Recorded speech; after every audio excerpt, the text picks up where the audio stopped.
કેન્દ્ર સરકારે બાળકો બચપનથી જ દરેક વસ્તુને સમજીને અભ્યાસ કરે તો તેને ગોખવાની જરૂર ન રહે એ માટે નવી શિક્ષણ પદ્ધતિ અમલી બનાવી છે.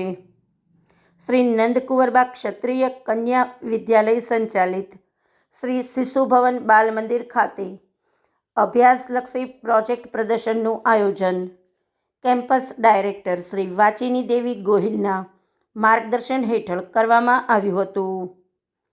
પ્રોજેક્ટ પ્રદર્શનમાં ગ્રામ્ય જીવનની પરોઢની હુબહુ પ્રસ્તુતિ બાળકોએ કરી હતી. ભારતનું જનજીવન ગામડામાં આજે પણ ધબકે છે એ વાતને લક્ષ્યમાં રાખી ગામડામાં વહેલી પરોઢથી શરૂ થતા દિવસને જીવંત કરાયો હતો. શહેરમાં રહેતા બાળકોને ગ્રામીણ સંસ્કૃતિનો અભ્યાસ કરાવાયો હતો. આ ઉપરાંત શિશુભવન વિદ્યાલયના બાલમંદિર અને કેજી વિભાગના બાળકોએ ફ્રૂટ માર્કેટનો પ્રોજેક્ટ રજૂ કર્યો હતો, જેમાં ફળોની જાણકારી, ફળોના ભાવ અને તેની એક એક બાબતોનો બાળકોને અહેસાસ કરાવ્યો હતો. બાળકોએ વિક્રેતા અને ગ્રાહકોનો રોલ રજૂ કર્યો હતો. બીજો પ્રોજેક્ટ વેજીટેબલ માર્કેટનો હતો, જેમાં તમામ શાકભાજી પ્રસ્તુત કરવામાં આવ્યા હતા. બાળકોએ ભાવતાલ અને ખરીદી કરી પૈસા ચૂકવ્યા હતા.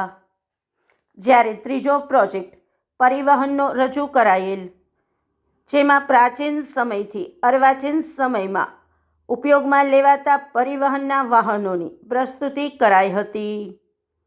અંતિમ અને ચોથો પ્રોજેક્ટ વાસણ ભંડારનો રજૂ કરાયો હતો. તેમાં પણ વિવિધતાસભર વાસણો પ્રસ્તુત કરવામાં આવેલ. પ્રોજેક્ટ પ્રદર્શન અંગેની માહિતી બાલ મંદિરના આચાર્ય અને કેમ્પસ ડાયરેક્ટરશ્રીએ આપી હતી. નીલમબાગ પેલેસના કમ્પાઉન્ડની અંદર અમારું નાનું એવું બાલ મંદિર છે, જે 1976થી ચાલે છે. અને એ બાલ મંદિરની અંદર નવી જે શિક્ષણ નીતિ છે એ નવી શિક્ષણ નીતિનો બેઝ લઈને અમે પ્રવૃત્તિલક્ષી શિક્ષણ સમજાવવા માટે એના કોર્સમાં આવતા બધા જ જે પાઠ છે એને અમે અહીંયા પ્રોજેક્ટ દ્વારા દેખાડ્યા છે. આના ઘણા બધા ફાયદા છે. એક તો દ્રશ્ય શ્રાવ્ય છે, એટલે વિદ્યાર્થીઓને જોવે એટલે વધારે યાદ રહે. બીજું, વિદ્યાર્થીઓ જે કોઈ પણ વસ્તુ છે એ તમારી સામે રજૂ કરે છે એટલે એને કોન્ફિડન્સ આવે અને સ્ટેજ ફિયર મટી જાય. આવા ગુણો એને બાલ મંદિરથી જ વિકાસ પામે એ હેતુથી અમે આજે આ પ્રથમ પ્રયત્ન કર્યો છે અને આપ સૌનો સહકાર અમને મળ્યો છે એ બદલ સંસ્થા વતી હું સૌનો આભાર માનું છું. અમને અમારા બાળકો નાના બાળકોએ નાનો ને એવો સરસ પ્રોજેક્ટ કર્યો છે.